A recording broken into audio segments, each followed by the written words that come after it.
Hello and a very warm welcome to you. My name is Ray Lavery. My name is Jessica Crooks. And together we manage and run Trans Matters Worldwide and Trans London Meetup Group. We do in-person events and online events once or twice a month. And right now we're hoping to move into webinars. We're bringing in experts and trying to educate.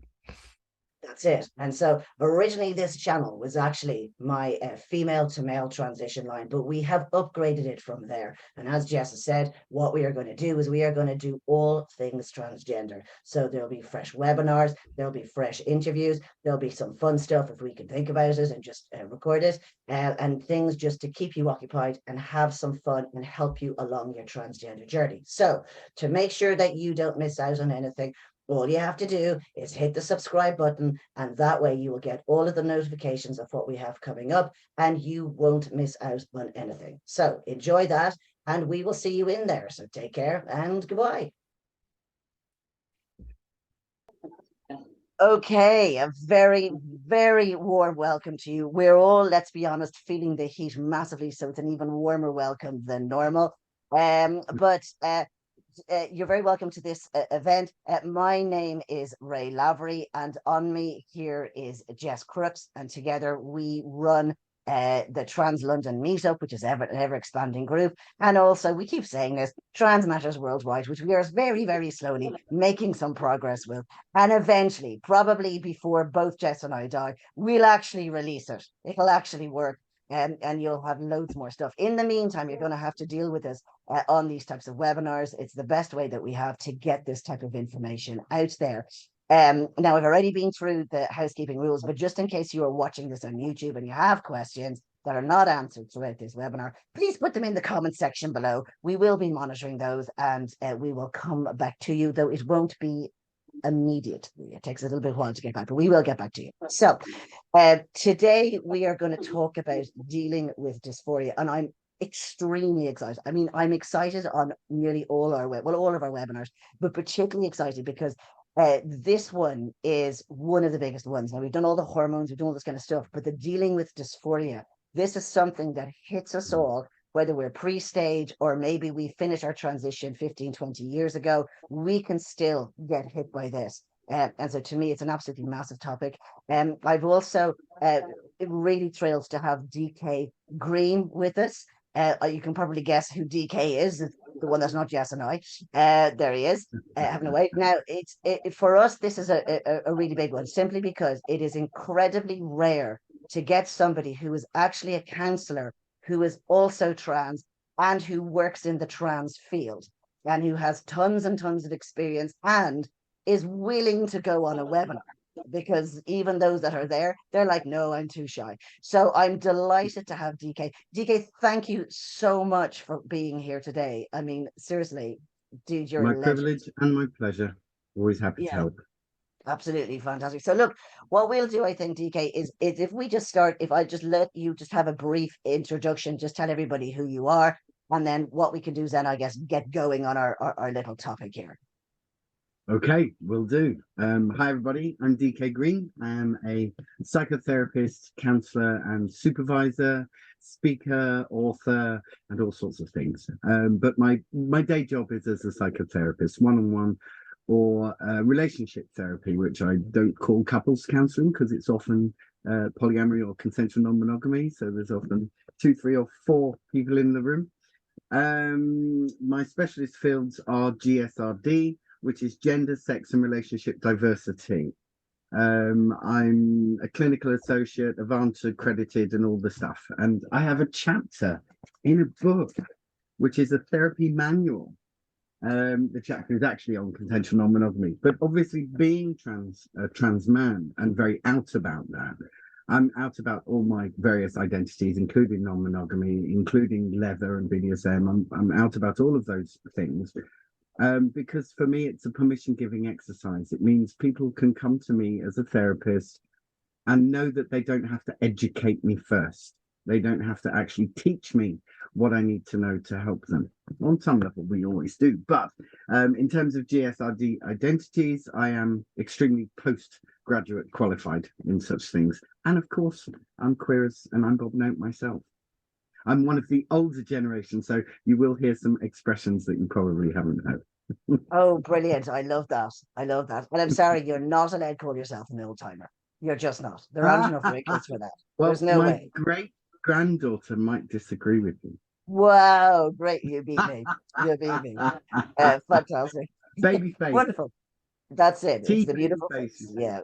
Yeah. So yeah, wonderful. Well, listen, thank you for that wonderful introduction. Okay. I think that really, I mean, you were qualified anyway, but to show all that stuff, it's absolutely phenomenal, because there are so many people out there who say that they are psychologists helping trans people, and I'm sorry if you've done a weekend course.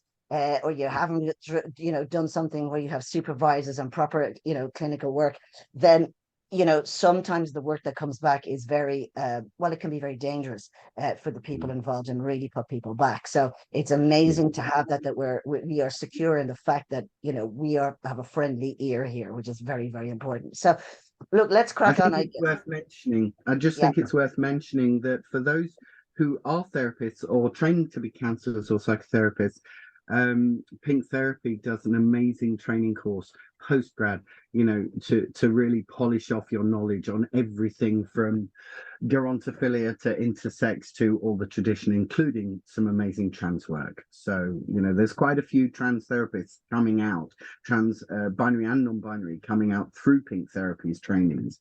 So there are more of us about now. well, this is good, and actually, that's a very good tip if you're looking for a therapist. Now you know what Correct. to search for in the qualifications, which is a very big one as well. To be fair, pinktherapy.com has a therapist listing. So you can look Okay. through and they're out about who they are and what they are. So I mean, that's it. We have our webinar done, because now people know where to go. So fantastic. Thank you for exactly. that, DK. Wonderful. So No look, worries. we do want to talk about dysphoria now. Obviously, so that you guys know, DK and myself had a chat earlier on this week when we were looking at sort of the areas to cover in this, because let's be honest, this is absolutely massive. But in the space of about 20 seconds, DK listed off all the areas that he deals with most and the most common. So we thought, well, we'll just crack on with those. So Brilliant. looking at the first one, right? And I Mhm. think, to be honest with you, one of the most difficult stages in transition is what I would call the pre-transition. That means you have just figured out you're transgender. You have no idea what's going on. Anybody you talk to has no idea what's going on. You're feeling very lost, very nervous. Everything is triggering you. Everything is scaring you. You feel inadequate, you feel angry, you feel all this kind of stuff. So this is I guess, the general dysphoria about being transgender. So if you're at this stage, which is just, to me, the hardest stage ever, right? The early stages here is, what advice would you give, or what can you do to kind of, I suppose, calm yourself down and get to grips with this? Because this, like, some people are like grand, in a few months they're fine, they're out and they're open. But then there's other people who are 50 years later who are still terrified to look at themselves in the mirror. Right, there we go. Well, I was 6. So I'm late life transition, so yes, yeah, it took me decades to yeah. finally actually confront and admit to myself, let alone anyone else. I hear you. I think it's worth mentioning that mental health is obviously a huge topic everywhere at the moment, but it's worth remembering that the survival figures for trans folk are less than anyone else. So you've got to take really, really good care of yourself so that you don't become a statistic. You have to know the moment you recognize, oh crap, I think I'm transgender. You have to know you got to grit your teeth, get as much support and help as you can to get through to the other side, because that is where happiness lies. That is where fulfillment lies. That is where all the joys are there and all the shit is over, pardon my language, but literally all the hard stuff is over and you get to actually be who you are and live your life. So that would be for me the most important thing, is once you figure out, oh no, I might be trans, or oh yay, I'm trans, however it hits or lands for you, just know that you have to hang on and get through. To do that, you've got to do an awful lot of things, all wrapped around support, making you feel good, making you feel better about yourself. It's terrifying. It Telling is. people is probably the hardest thing about the transition journey, because we're afraid of losing people. We're afraid of losing family, being rejected, being ostracized. We're afraid of those things. And fair enough, you know. I think it's fair to feel that fear. Of course. You know, and the thing is that at that early stage, we don't have a lot of the answers that people are asking for. And so it's even more difficult because you know that these questions are coming. You're like, well, I don't know the answer. And you go, Yeah. well, you don't know. Well, if you don't know, are you sure? How can you be sure if you don't know? And there's this like, oh my God, awful catch-22. And it's Mhm. very, very frustrating. So I love what you're saying there about support. Now, you know, it seemed like during COVID and stuff like that, obviously that, you know, things started to appear a little bit more. It's like the support goes in cycles. So in the 80s, there was Mhm. loads of support and loads of trans groups. Mhm. And then they all kind of edged away sort of around the late 90s and stuff like that. And now we're coming back again with this group and so on. And I couldn't tell you the amount of people that we get who are at the very, very early stage who won't even put a picture up because they're like, oh, my hair's not right, Mhm. or I don't look the way Mhm. I want to look. And, you know, Mhm. and it's very hard to get over that. I mean, sometimes it's just take a deep breath and do it. But at least if you go into a room or go into even an online group, like we do all of this kind of stuff as well, where you know you're going to be accepted.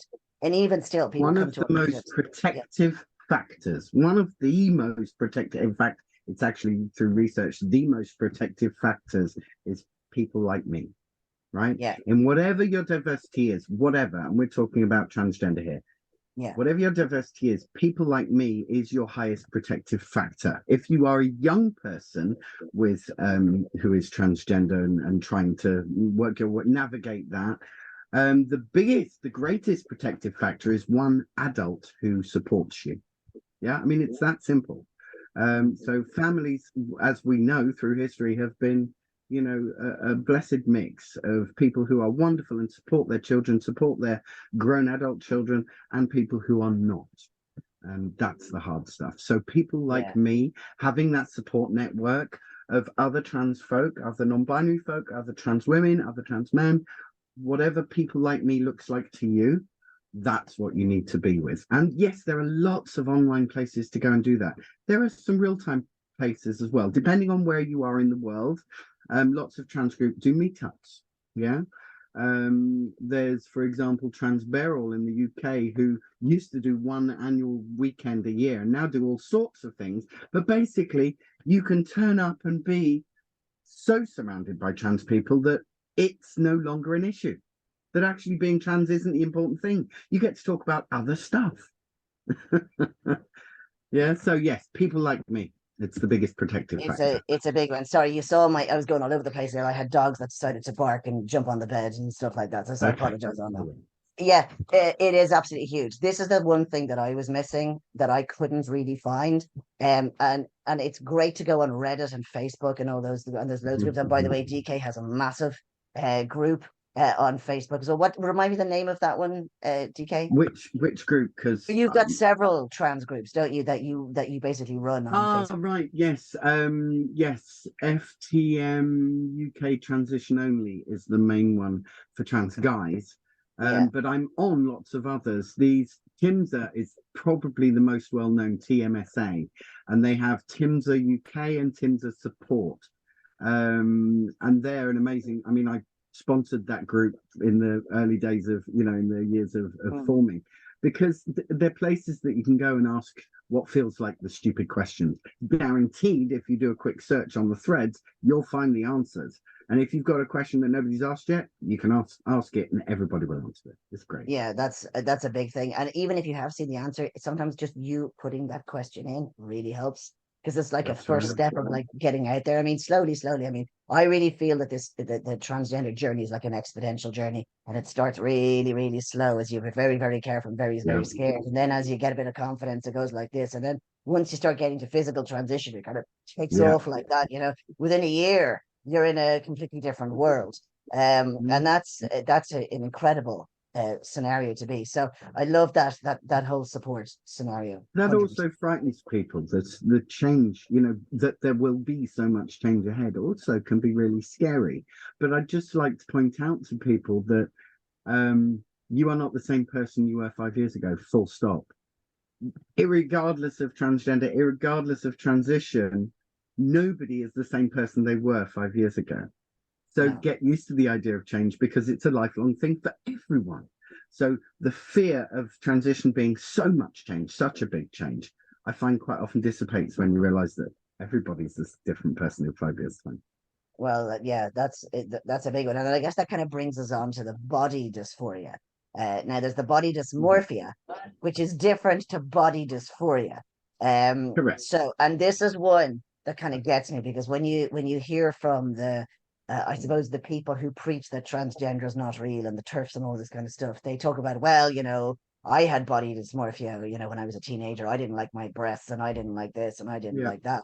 But it's not the same thing at all. No, And it's a dysmorphia real, is a bodily dislike. It's a discomfort. It's an uncomfortability with some aspect of your body, like my bum's too big or whatever.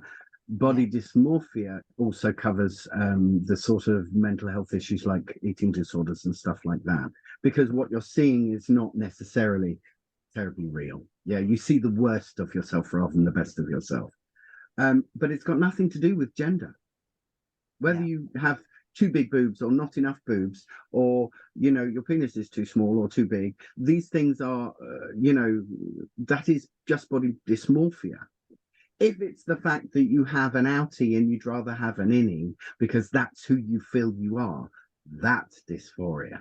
It's the discomfort with some aspect of your body because it doesn't match the gender who you are in here and here. It doesn't, it supposedly matches the one that somebody told you were at birth. Yeah, somebody assigned you at birth, but it doesn't match here.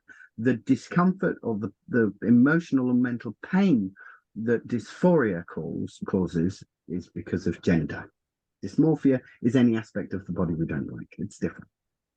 There's a huge difference between the two, and it's very easy to confuse them, but you've got to look at what's the primary reason for this thought.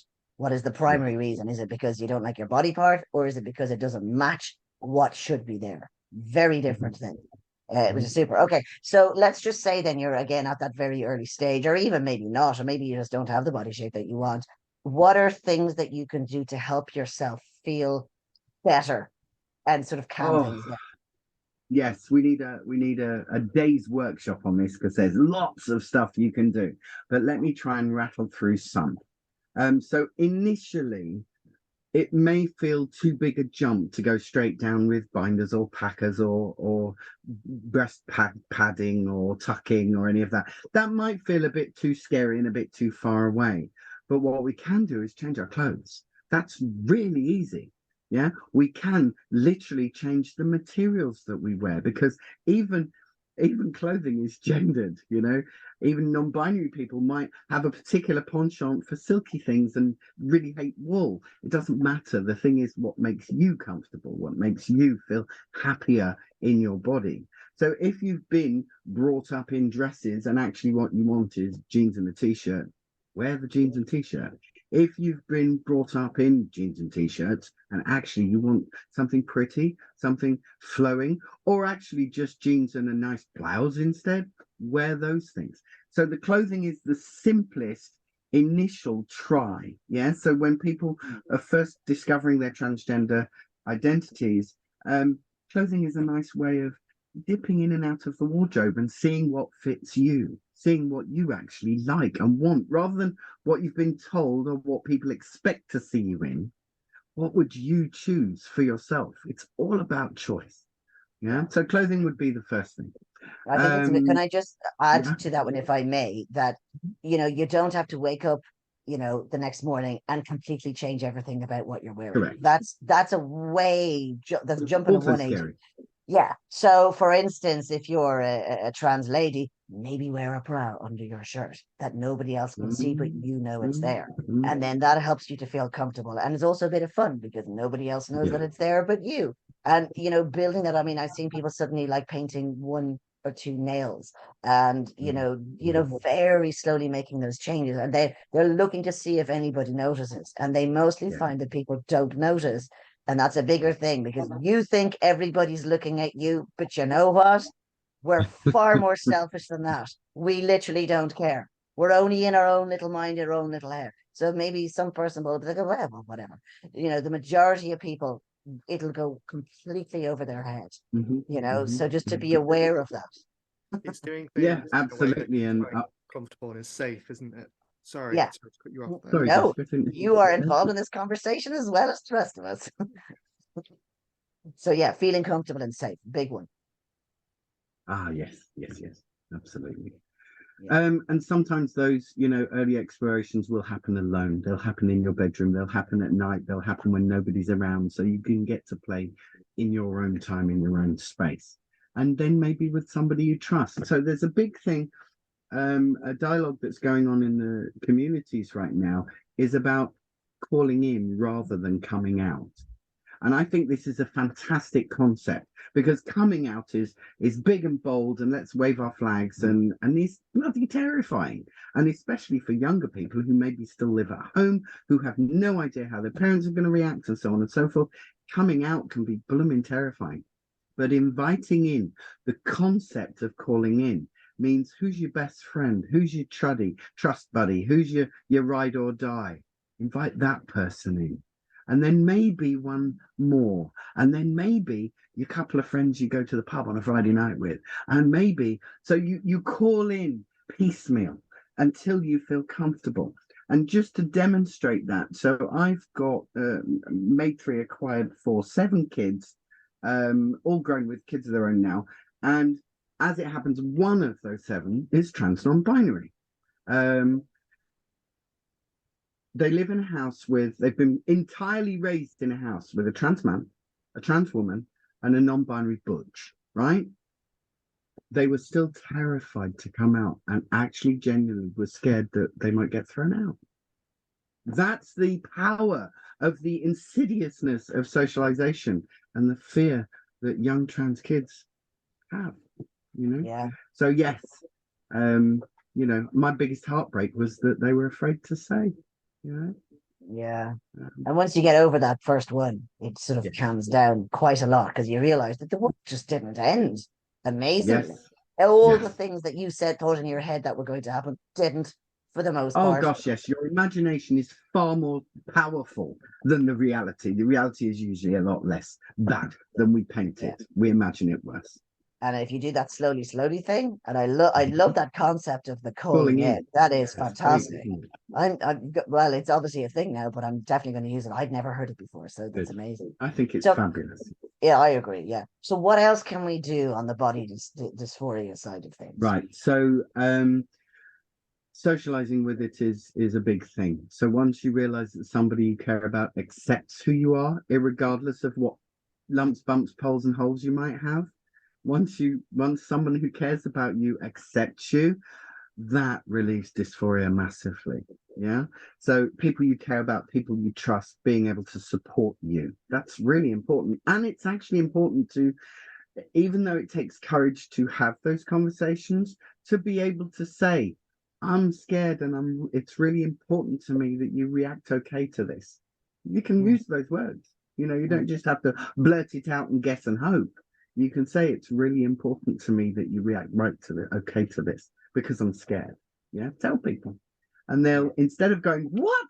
They'll go, okay, I need to sit and process. They'll have a bit more space for you within it. So what else? Socializing with it, dress, hair, of course, and nails you mentioned, things like that.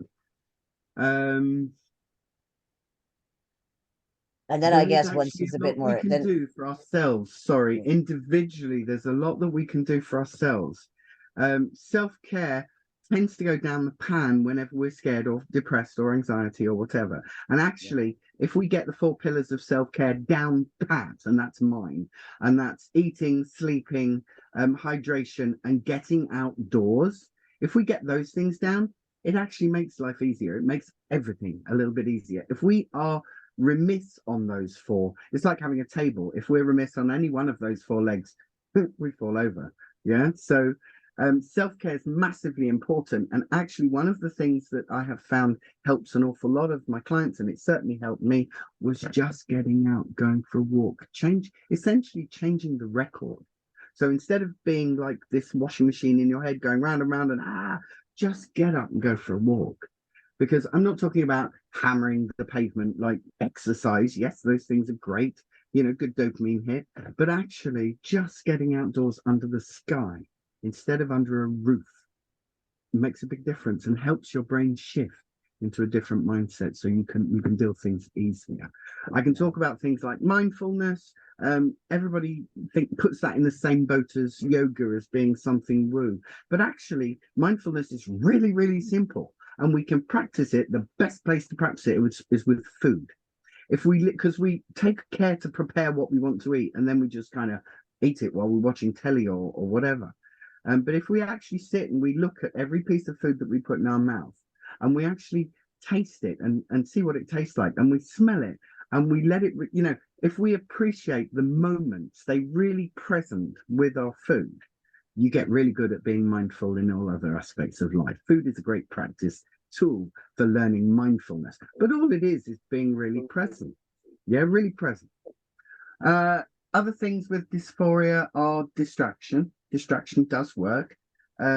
Music. Oh, your senses. Use your senses. So if you're stuck in a headlock of dysphoria and feel really trapped in that, literally refocus, change the record to your senses. What can you smell? Find a smell that you like, have it on standby so that you can light that candle or whatever it is. Taste, obviously, everybody likes to eat their feelings. Have something really special that you like and keep it in hand so that you can taste. What can you see? Go somewhere where you can see something you really like, or look at your picture of your cat that you're away from or whatever. And talking of the cat, anything fluffy, furry, silky, soft, feel, touch. What is the touch that you love? Some people love soft wool and some people are like, wool's awful. What is your plushy? What is your soft thing that you like? Yeah. So focus on your senses, and literally 10 minutes of completely focusing on your senses can distract your brain away from that washing machine of dysphoria going on. Yeah, Okay? I really like that. It is intentional thinking, right? So you can do all the binding and you can do all this kind of stuff and change all the clothes or whatever, Yes. but if you allow your mind to go there, what I would call chronic habits of thought.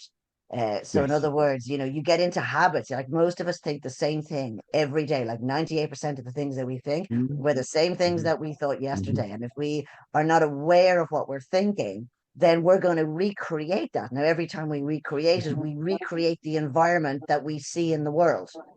And that is a disaster if you're not aware of it. Because you're like, why is the Yeah. world Thought always so stopping. awful? Why is that person always shouting at me? Why is this always Yeah. happening?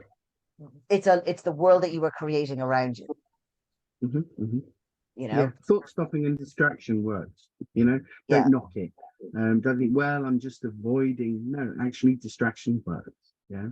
Yeah. Thought I stopping like the works because we simplicity of that. can literally go around and around in a washing machine, and that can be excruciating.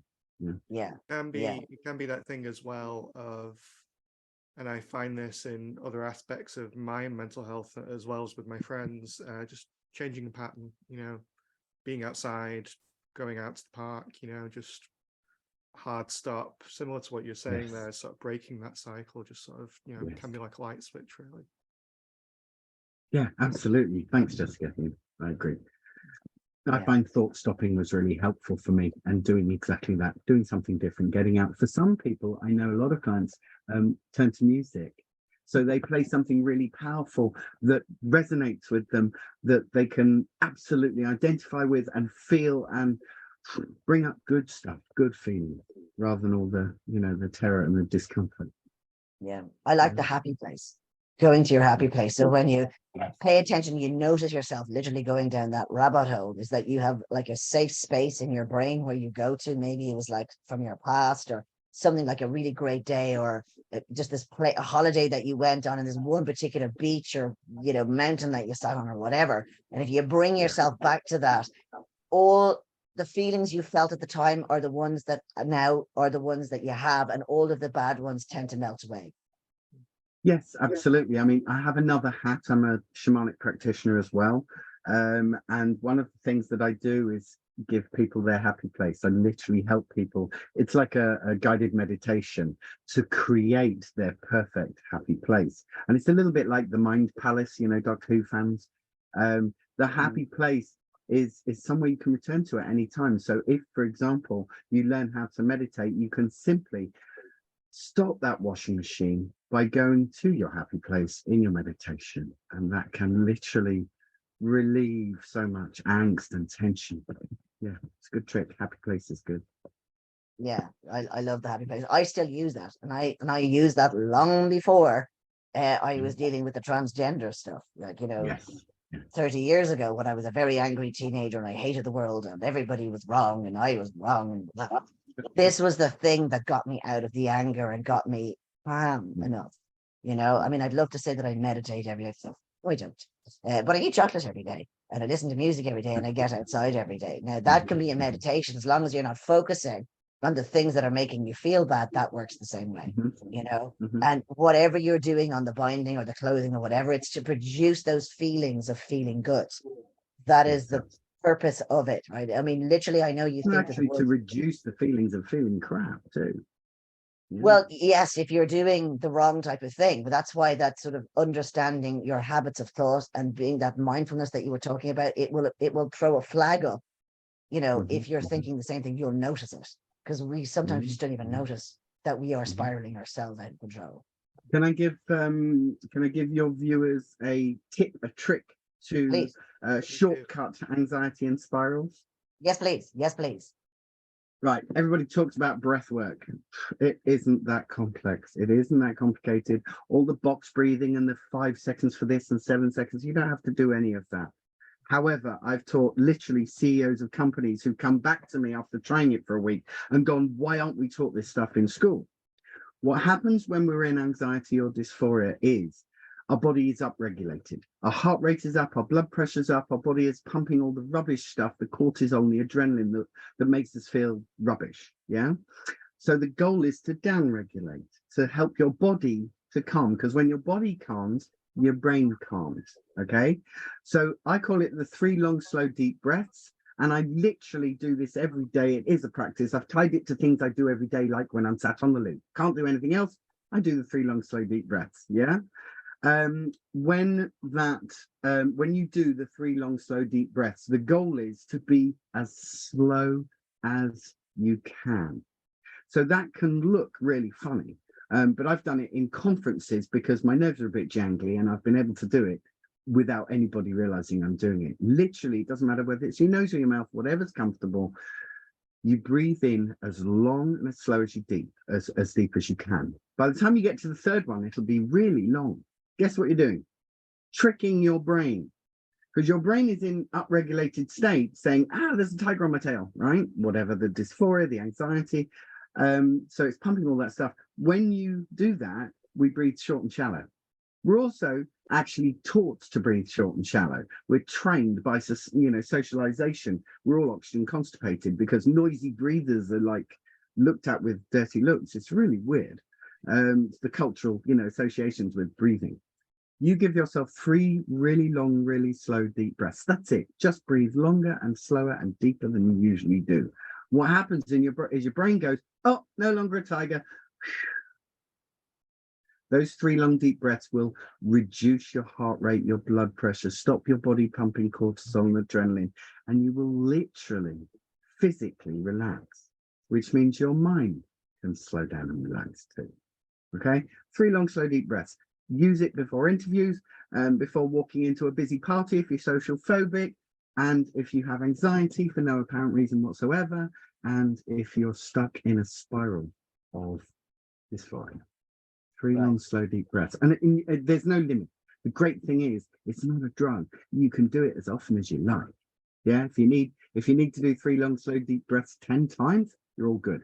Just don't get too over-oxygenated. And fall over.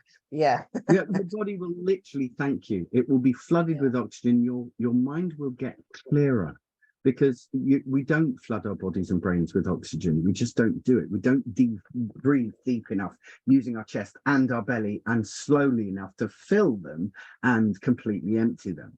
So if you do it just 3 times, your body's going to be awake, alive, your mind's clearer, and you're calmer.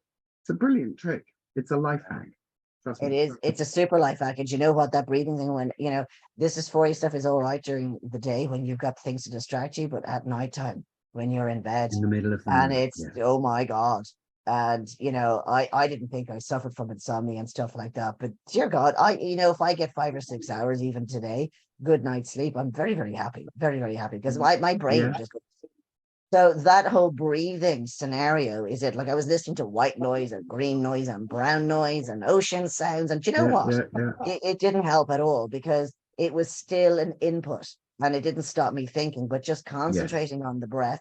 I'd say, right, do 10 or 20 long breaths to twice my hand because I'm so thick, I have to put a finger down at every single breath. But by the time I get to 10, I'm done. In fact, I rarely get to 10, I'm asleep. So that Good. really helps because if you're tired and trying to deal with all this stuff, then you're really quick to anger, you're really quick to get stressed. Another and thing that miserable. people really struggle with is cleanliness, because if you have bodily dysphoria, gender dysphoria, then actually the idea of getting into a bath might feel really, really not good. And one of the things I suggest is either a shower or a bath. Just light a candle in the room, turn the lights out. You don't have to sit there looking at it. Use a big sponge or a loofah or a big flannel or something so you can get clean without having to actually take too much notice. If you're playing a podcast to listen to at the same time, all the better. Stops your brain so much. Yeah, a lot of people struggle. Young trans people struggle with the baths and the showers because they don't want to be looking at their body. Yeah, I get that, but a bit of bubble bath also helps enormously on that one. So, Yes, big bubbles. Yes, big bubbles. Big bubbles and some Radox so that is with magnesium, so it just kind of calms your body down as well. Also works. So Yeah, I mean, it might sound weird. I know we're talking about mindset here, but this is what it comes down to. So no matter what's being thrown at you, it comes back to these very, very simple things. And the more simple you keep it, then the easier it's going to be for you to remember it and apply it. Yeah. If you find yourself going off a cliff here. Yes. That's the simple thing is like, well, I'll have this technique for this one. And when I'm like this, I'll do this. And now that your brain goes into panic mode. That's why, on your phone, when you need to call emergency services, it's 111 or 999 or 112 or whatever, because it's proved that when you're panicked, you're incapable of actually typing. You actually can't even put your own phone number in. So the 999 and the 111 and they work in every country. No matter which one you've been taught, they all work in every country. It is literally because of this. So the less you have to remember, the easier it becomes for you to apply it. And that's the big thing, So super. Okay, so can we move from there, because I there's a load of things, and I know you're right that we could spend an entire day doing all of the various different types of things, and I know people have tried different binders and different wigs and different makeup. And I was going to say stuff. binders, packers, breast forms, and tucking are all part of ways that people deal with gender dysphoria. So, those are topics really that need to be discussed. And to be honest with you, there's lots of really good articles online about how to do it well. And particularly for things like wigs and makeup, honestly, the cross-dressing community and the drag queens, they've got that down. Like, they know what they're doing. They're fantastic. And I mean, I learned so much from them. I've no interest in wearing a wig or makeup, but even still, it's interesting to see, how you can really change. And we will, by the way, cover makeup later on this year, but to do that sort of side of That's things. fantastic to hear. I'm really glad. Because the irony is, in my previous incarnation, I was really good at that shit. So the irony is I've been able to help a lot of trans women really get good at makeup. That's the thing. It is a thing. Yes. Okay, there's some questions coming in. We will get to all of your questions, but there's one here because what I want to do is I want to move to the media one, because a lot of trans stuff in the media at the moment, and the stuff that's hitting the newspaper is all the crap stuff. It's all the stuff that makes us look like villains and like we're hopeless victims and large and horrific and scary. Because misery sells. Happiness doesn't sell, apparently. Misery sells in the newspapers, which is why that kind of stuff happens. But it's very easy to get stuck on an article that's being written. It's very easy to get stuck on the, to end up following a conversion therapist or a TERF or somebody like that who's just frankly a hateful person who just their own life is misery because they're so full of hate they couldn't possibly be happy, and they decide they want to take it out on a trans person. Frankly, spend time making your own life happy. You would be a much better person and a much happier person. You know, but let's just say you find yourself in that, or somebody shoves an article in your face. We'll deal with sort of the general media, because somebody asked a very good question here about you know, stuff being pointed directly at them. But what would you suggest for sort of getting over the media and the newspaper? Yeah, I think media is really, really difficult for trans people right now, because there are literally articles every single day that are anti-trans. You know, I just want to point this out. Every massive progress and change in society, this is a historical pattern. Every time progress happens, you get the backslide, you get the backlash. And that is what we're seeing right now. The gender critical people are the backlash against the progress. It happens anyway. So when, for example, race stuff in America was at its absolute height and really bad, with when the progress started to happen and slaves were being freed and people were allowed on buses and so forth, literally the backlash was horrific. It got worse before it got better. But that progress did happen. It did continue to happen. And that's exactly what's happening here. The progress of gender and our understanding of gender is happening. This is the backlash. Also, I just want to point out the gender critical folk, they're a lot smaller proportion of the public than you think they are. They are just louder and more organized. Yeah, their hate drives them. There are far more people who are not that way inclined. Yeah. So my first word of advice is steer clear of the media as much as you can. Twitter is an absolute fest for horrific, all the worst stuff of gender critical stuff you're going to see. Twitter's like the worst. Stay off it. Stay away. It's not worth just sitting there reading, because you're still reading, you're still taking it in, it hurts. Also, in any articles about transgender stuff, even if you've actually read the article, do not read the comments. Stay away from comments. Literally make it a rule for yourself, a law. Don't read the comments, because that's where a lot of the really nasty vitriol goes. Yeah, not necessarily in the article itself. Even if it's a negative article, the real nasty stuff comes in the comments. So stay away from it. Don't read it. Yeah, protect yourself. Love yourself by not reading the stuff that's going to really hurt you. Yeah. I mean, I know there are people out there who'd say, but I need to know. Now, do you need to stick your hand in a fire and get burnt? You know, because all that's what you're doing is you're literally sticking your hand in a fire. You're causing yourself unnecessary pain. You can't change that article went out. You can't change the comments that people have made. You don't have control over that. You can't change a gender critical person's opinions.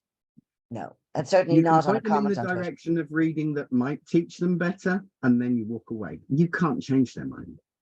They will if they choose to at some point. Yeah, that's it. So you can't control it, but you can control how you react to it. Yes. And whether you react to it, whether you actually read it, whether you engage with it.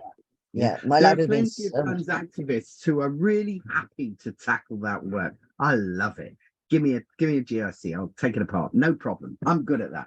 There are plenty of people out there, young, angry people who are fantastic activists and who will do that work. If you are new, if you're recently discovering your transgender, if you're in the mire of dysphoria, don't engage. Let other people do it. Don't. Stay away. Protect and yourself. By the way, that's not what they are saying is not a representation of you, and it's not a representation of what will happen to you if you come out. Okay, this is the whole thing of like going, you know, that I don't know, one of those, you're in one of those horror movies or something like that. It's like, just if you don't engage your life, you will imagine the worst things that will happen to you, but it isn't actually going to be the case. Now, there was a question. I want to lead on with this question because it's a really, really good question. Okay, so do you have any advice for dealing with hate and bigotry when it is directly targeted at you as an individual? You know, so I do some anti-racism work as well. You know, there's been a big piece of dialogue around if someone is being racist in a comment, it's the white people that need to answer it, right? It's the white people that need to say, get back in your cave or grow a pair, yeah, or change your attitude, yeah? It shouldn't be left to the POCs to defend themselves. similar with trans people. Make sure you've got your allies around you. Don't engage. Let other people do it. Let other people say you're wrong. Let other people say that is hateful and nasty. You don't have to. Yeah. Protect yourself. That's the biggest thing. I keep repeating those words. Protect yourself. If it is targeted directly at you as an individual, ask your allies to deal with it for you. Don't take it on yourself. Don't try and take it on yourself, because it's horrible. It's soul destroying. Yeah, and Get do you know allies what? in there. Yeah, I mean, this is standard dealing with bullies stuff, which is what's happening is that they feel that they are stronger than you and have some right to behave that way, and that everybody around them will agree with what they are saying. That's typically the thing, or they just feel that their own inadequacies mean that if they push on you, that they are upping their own confidence or whatever. Okay, it's If rarely they can about make you. you It's feel usually like something crap, about they them. feel better. That is Yeah, it. That's exactly. it. It's a And so bully's mentality. so they'll pick on you because they think that you're weak, right? That is what they're doing. If you turn that around, and there are good ways. I love what you're saying, DK, about having other people around you who will stand up for you. That is the number one, the support thing, because if someone else doesn't shut up, they're gonna go, oh, hang on a second, maybe it's not so easy for me to pick on this person. It's not so easy. I also find it depends on the level of veracity, I suppose, that's coming at you here. But what I would also suggest is that a very good way is, rather than arguing or attempting to argue with them, is to insist that they justify what they're saying.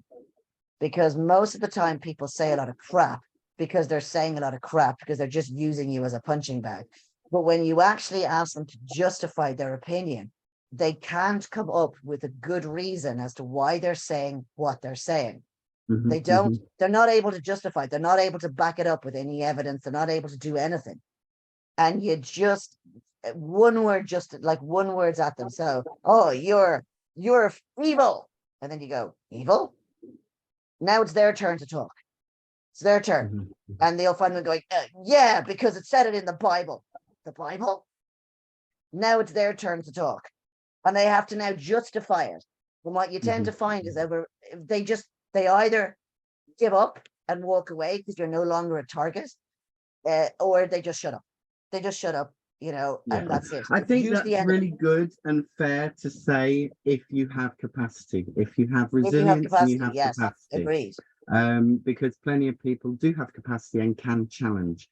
And plenty of people don't have capacity, and you don't need to feel guilty, but because you're not the one standing up raising the flag, you're allowed to sit back or walk away, turn around and walk away. I'm going to come back to protect yourself.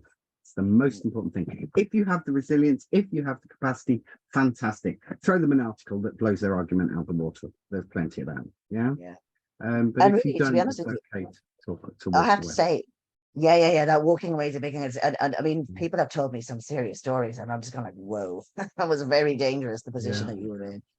9 times out of 10, it sounds dangerous, but in actual fact, that people are just blowing off steam, and you're the punching bag. Okay, obviously, there are definitely times when it becomes physical and it was not in any way justified. And yes, that stuff happens. So like, walk away. It's not worth winning an argument if you feel that you're in any sort of danger. There's nothing to win here. But that's where you go into a crowd, you go into where other people will step in and help you on that, so that's a very big one. And of that course, person, there are plenty of people who would report a hate crime, and there are plenty of people who won't go near the police. Exactly. So it's very difficult. You can absolutely get hate crimes prosecuted. You can't, it's really hard to prove them, and some people just would prefer to stay away from the police. So again, it comes right back down to protect yourself, go somewhere safe, go be with other people, get out of the way of harm, get out of harm's way. Exactly. So I hope we answer that question. And there's some other questions that have come through that are kind of more surgical, but we will probably come to that in a bit. But I wanted to move on to let's be honest, the big kahuna. And the big kahuna is the relationships and the bedroom. Okay. Yes, This is the big absolutely. one. Yes, we mentioned this in our conversation. You We can't did, yeah. really talk about gender dysphoria without talking about sex, because it is part and parcel of our human existence, part and parcel of our desire. Not everybody's. You know, you get arrow and ace trans people too.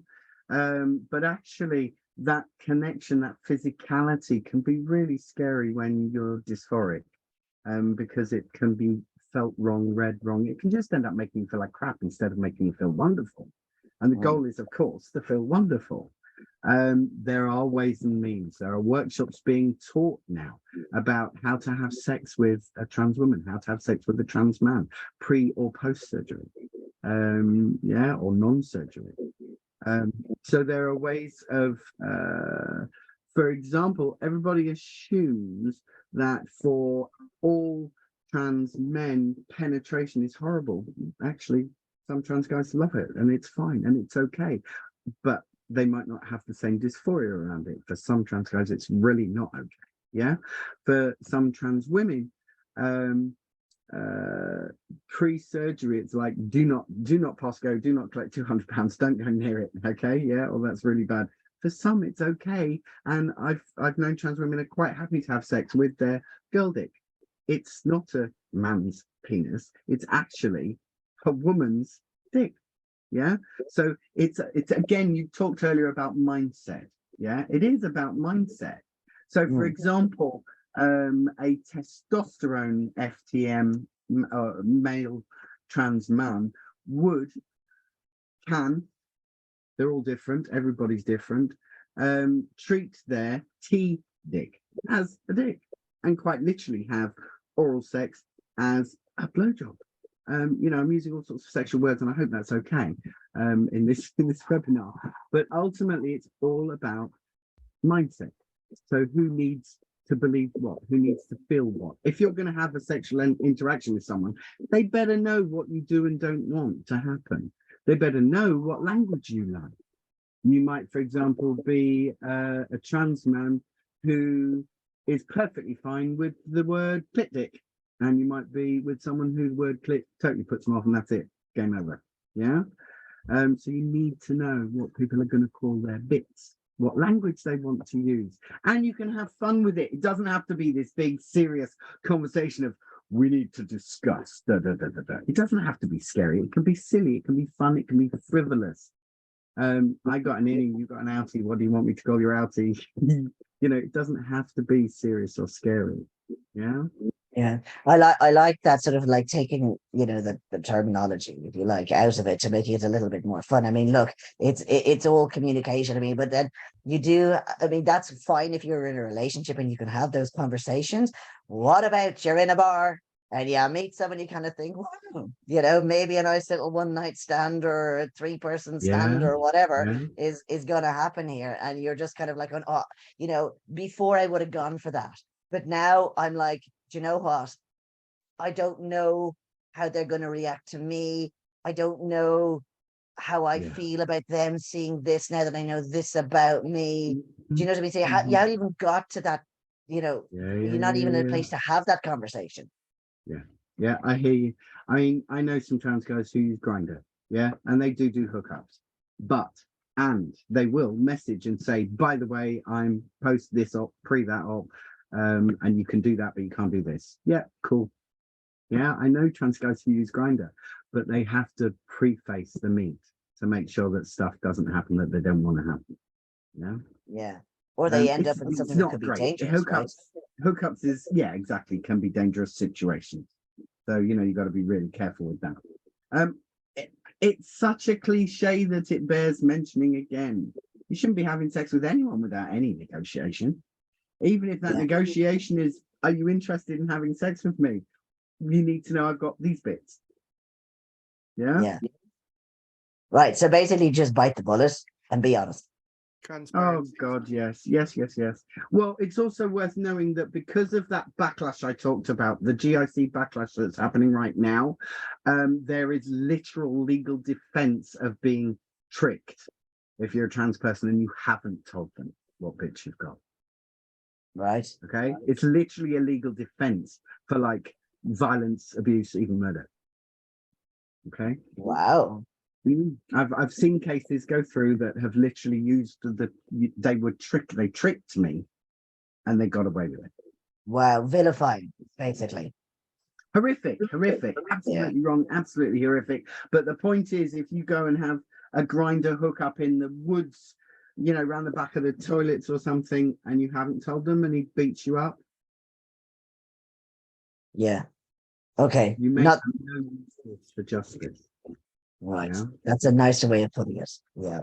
I like that. Yeah. Okay. So basically what we're saying is be honest, bite the bullet, and go for it. And I guess when we're talking about I suppose the point that I made is that you're in a bar and should I approach that girl or not? I mean, you know what? Approach them, because the chances of a yes are slim anyway, right? You might as well. Correct. If you don't ask, You you've got to don't know have for to say, sure. hi, I like the look of you. By the way, I'm trans. No, it's, nobody needs to know what's in your pants until it looks like it might be a possibility. Yeah, Nobody needs to know. Yeah. exactly. So I like Protect that. yourself. Again. Yeah, exactly. So yeah, no harm in having a chat, right? No harm in having a chat. So, okay, so I think that kind of it deals with that one. Now we have a question that's come in here. Okay. When dealing with misgendering on a day-to-day basis in different places, are there any ways that a trans person can increase their capacity and resilience to misgendering for better health? Good question. Right. Can someone please copy paste that into the chat, because I can only see the chat. Yeah, Jess is doing I hear a question better if I can read it, if that's okay. okay. Otherwise, by the time you get to the end of the question, I've forgotten what the beginning was. I need to read it and see it. That's okay. It's more or less talking about increasing capacity for and resilience when you're being consistently misgendered. Thank you, Jessica. When dealing with misgendering on a day-to-day basis in different places, are there ways trans person can increase their capacity and oh gosh. Yeah. It's so hard because we're all so different as people. Now, I have zero problem repeatedly correcting someone. Zero. I will repeatedly correct someone until they either go, oh, for God's sake, or whatever. I don't care. I'm making the point. Yeah. I will, absolutely. And a lot of people can't. It's too hard, or it's dangerous. For example, it might be the parents, and that might be the home you live in. Yeah. It might be your work, it might be the job that you rely on to pay the mortgage that you've got. So some people aren't in a position to continually correct. Once upon a time, I was in a work situation where I did need to deal with that. And my choice in that moment was to vehemently correct them in my head. I couldn't do anything about the public. I couldn't do it. I couldn't actually correct them personally over and over again, because I'd have lost my job, because it was that kind of environment. But I didn't have to do it in my head. I had a great time in my imagination, calling, all sorts of ridiculous things and correcting them, just correcting them. In terms of resilience, gosh, that goes for anything. That goes for your resilience for the GIC stuff going. I mean, your GIC waiting list. It goes for the turf wars going on. It goes for your dysphoria. It goes for anything. We have a limited amount of resilience and capacity. And there may be days where we get up, we feel great, and we can deal with whatever life throws at us. And there are going to be other days where it's too much. Actually, one day it's too much. That's enough. And then you can't beat yourself up for not having capacity or resilience. You have to remove yourself from the situation that's hurting you. And if you genuinely can't, for example, you still live at home with your parents and that's where it's coming from, you literally turn to any source of positive feedback, of support. So if it's the trans person living at home with the parents, absolutely talk to your friends, get on Discord, scream and swear at them and tell them you need some support and some validation of who you are. Get them to he, him, you, or she, her, you, or they, them, you, and whatever it is that you need to hear to soothe that wound. So if you can't, you don't have capacity, and you can't walk away or remove yourself from the situation, get the support that you need, either with the people like me or just your friends, people who care about you. Yeah. Yeah. And It's a big one. respect the fact that some days you won't have capacity and resilience to deal with it, Yeah. and some days you will. We are actually later on in the year going to do an entire webinar on resilience.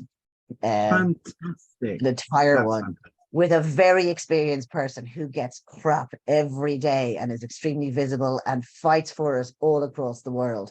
Oh, So wonderful. you know, that's the type of That's really good to thing. hear. So we will I be went dealing to with a that. whole full day. I went to a whole full day seminar that was literally titled, you know, how to develop your resilience or whatever. And basically, the whole day was spent talking about how our resilience is eaten away. At no point did anyone give us any clues about how to actually develop our resilience. Yeah. It's quite extraordinary. Yeah. Do you know what here's one thing I want to add as well into this. You have permission as a human being to feel sad. You're Yeah. allowed to go, do you know what? That was a crap day. That person's a twat. You know, even if you don't say it to their face, yeah, you have the right to feel that you are treated badly. That is totally fine. So forgive yourself if you feel like this. It's okay. We all go through. There's not a single person who has such a thick armor that they walk through life and they just don't feel things. We are humans. We are emotional beings. We are built to have emotions.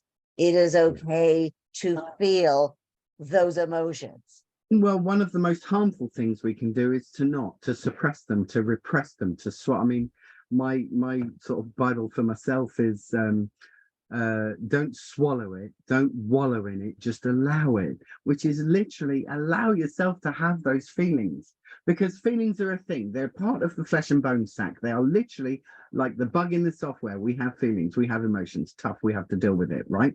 The thing about emotions is if we suppress them, we carry them. They stay with us. We can still feel them 20 years later. Yeah.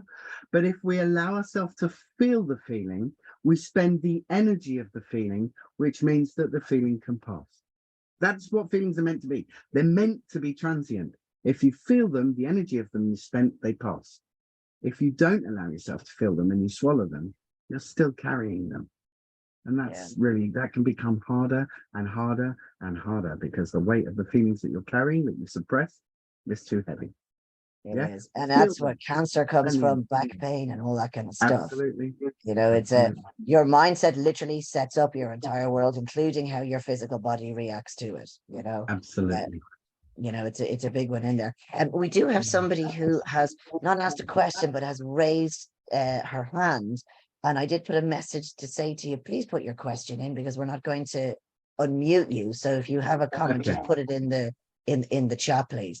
So and by the way, there's somebody else who asked a surgical question. I'm going to answer you directly after that because we have dealt with surgeries in 4 separate webinars, but you have a very specific question, which is not quite relevant to what we're talking about here. So I will answer you. I see your name. I know who you are. I will talk to you after this. Okay.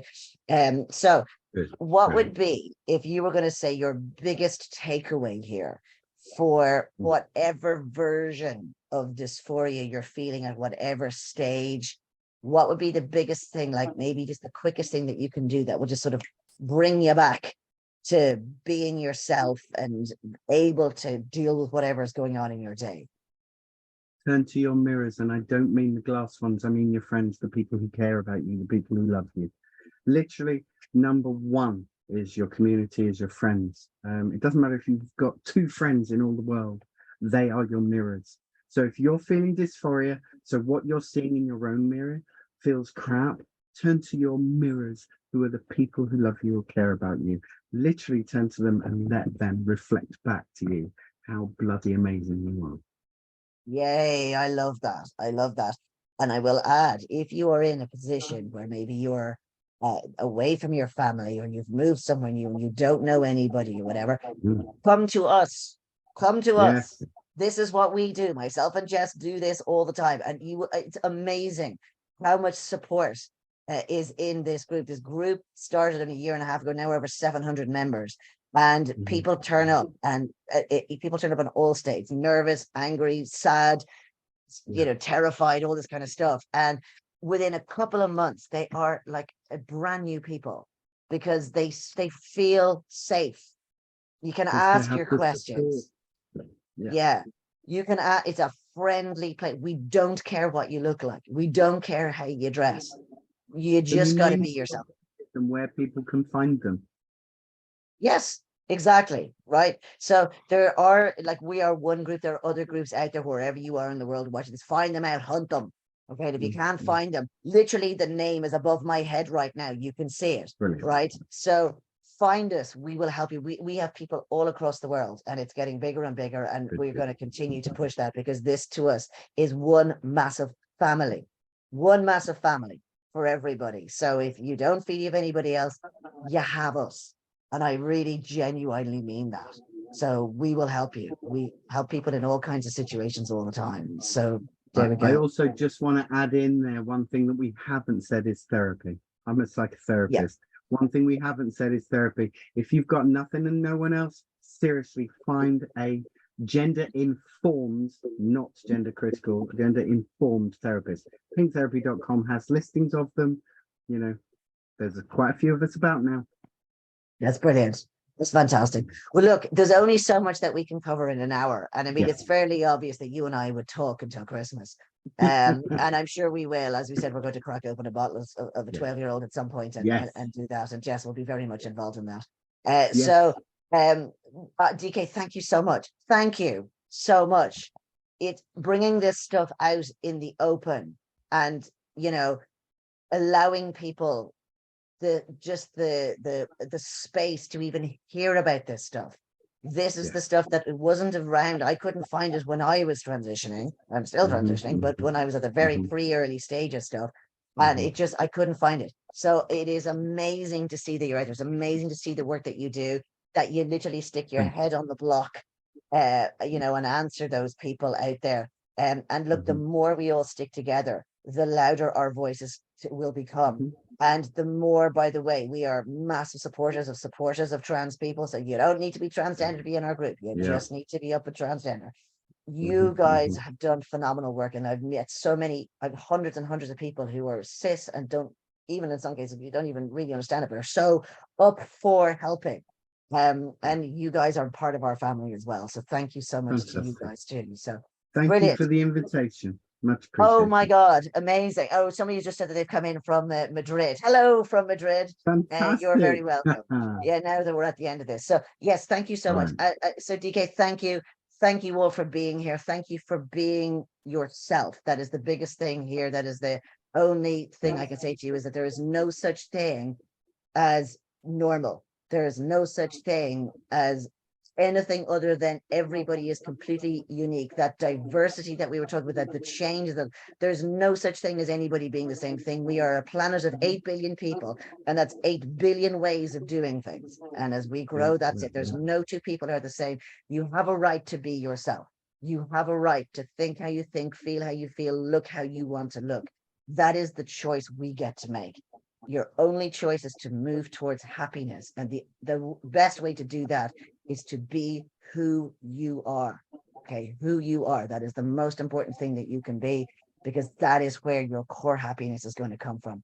The rest, frankly, doesn't really matter. This is the big thing. Okay, the big kahuna, as we would say. But brilliant. Anyway, that was a little rant at the end. Sorry about that.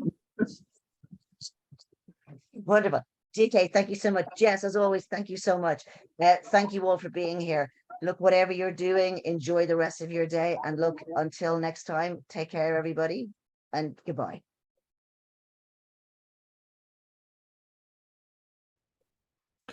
Thanks so much for watching. Please subscribe just so you won't miss out on anything we do. Thanks so much. Bye.